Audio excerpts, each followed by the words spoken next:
This is part 2 of my video, and we'll be continuing these, so keep an eye out for them. Over the next couple of weeks, there'll be more of this. This is the second one I'll do today. And this is, again, in our last one we talked about how to find the mean and the mode and median, how to locate the central tendency of the data. Now we see how we find standard deviation or variance. So what first we have to do is let's look at play array. Now play array looks more where his or her data is more centrally located. The data is tight. So just by eyeballing it, we see we have less variation of data than we would get in B. Notice that the statistics are pretty close together as opposed to here where one night this player scores 30 and then goes down to 2. This player seems more consistent, and that's one of the central things that we're looking for, consistency. Because in the world of finance or in the world of statistics, the more consistent the data, the more reliable the data, the more reliable the person, the less risk.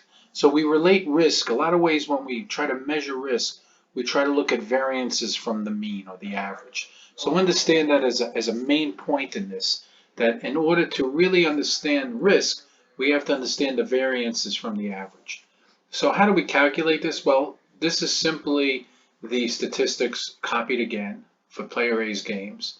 And then this is the average, the 10 points. So we subtract, or the mean of the standard normal distribution. And we subtract the data point from the average. So that's your first thing you need to do. Subtract the data point from the average. So notice this will be -5, 0, 10 minus 0 is 10, +5, +5. Now, if we just stop there, this would be what we consider the beginning of understanding variance. But if we just stop there, the problem is the minuses and the positives, now in simple terms, would cancel themselves out. And we would look like we are here, we have minuses and pluses. If we added them up, simply added them up, we would get almost no movement. That's what it would seem to the untrained eye. So that's why in many statistical analysis, we square the data. And you'll hear that over and over again, the sum of the squares. So by squaring them, we turn them all into positives. So -5 squared, -5 squared, 5 squared. And notice when I do that, I get a sum divided by, we don't divide by 10. And here's a little bit of a trick I wanted to go over with you, a trick, a methodology. If we assume, and sometimes you might have the whole population of data, in which case you would just divide by the number of data points. But in most cases, we're just taking a sample. So when we take a sample, in order to adjust for the fact that it's only a sample, we have to subtract 1.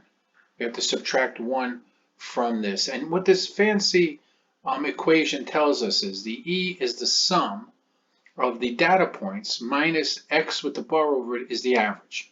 So it's each data point minus the average, and we squared it, which is what we did here.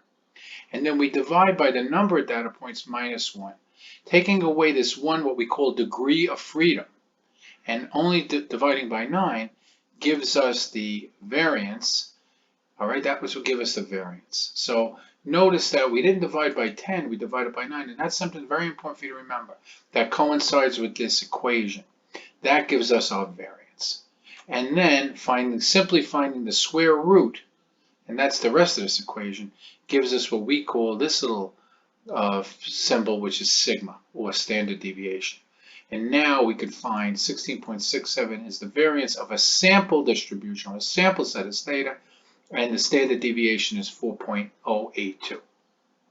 If you hit, and look up here, if you hit STDEVA and pan down from your data, you're getting the same number on variance. You don't have to do all this math. The computer will do the math for you. But it's important to do it once, or at least do it a number of times, so we understand where this data is coming from. So there's your standard deviation. There's the same statistics from Excel. If it had been the actual population, like we knew all the data for every game this person played, well then we would use another standard deviation function, or we would divide by the number of data points. But in almost all cases, it's going to be a sample. So to adjust for that sample, we subtract by 1.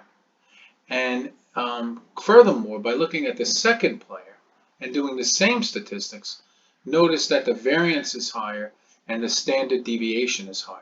So what that tells us in a normal distribution, that player A is more reliable and has less risk than player B because their deviations from the average are less, almost 2 times less. Now, this is just how to do the math. So remember, this is how you do the math. Subtract from the average and then square the results to get the variance. Find the square root of that variance because that gets us back to these numbers, and that gives us our standard deviation. And that's it. It's pretty simple when you do it that way. If you email me or text me or you're one of my students, I'll give you this formula. I'll give you this spreadsheet, but really it's pretty simple math, all right? And then you got the standard deviation. Now in the next couple of videos, we're going to try to understand what this means and how it gives us our probability on a normally distributed basis. But finally, I want to say it again, this sigma is our standard deviation, which is the square root of the sum of the data points, each data point, minus the average squared, divided by the number of data points minus 1 to adjust for the fact that it's a sample. And there you have how I got the variance, the standard deviation, and then you can use those functions to get it in Excel. And notice player B has a much higher standard deviation and variance. So I'm going to stop here, and that's part 2, and then we will continue in terms of understanding how to read these numbers and how to derive a probability from these numbers. Thank you.